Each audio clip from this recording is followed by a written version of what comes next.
In our study, we experimentally manipulated social status to look at eating behavior.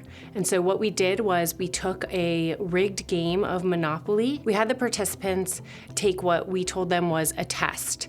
And after they filled out this test, we said we were going to go in the back and grade the test. But we didn't go in the back and grade it. We just went back, opened up a randomization envelope, and found out what group they were randomized to. And we came back and said to the participants either, "Congratulations, based on your test scores, you have received the Rolls-Royce piece." Or we said to them, "I'm really sorry, based on your test scores, you have gotten the shoe piece." And they sat down to play a stranger in a game of Monopoly for 40 minutes. But the kicker was that those randomized to the Rolls-Royce piece also started off with $2,000. They got $200 when they passed go, and they got to roll both die. They were also the banker, so they were clearly of higher social standing than the shoe piece that only started off with $1,000, only got $100 when they passed go, and only got to roll one die. So say they get stuck in jail. They couldn't roll their way out of that. So they have to stay in jail and watch their opponent that started off with double the amount of resources continue to accrue resources while they're in there.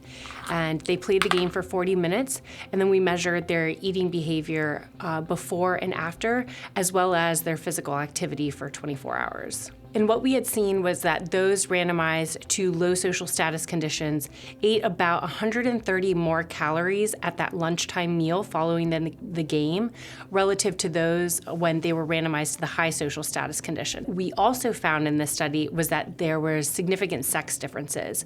Where this relationship really stood out was among women.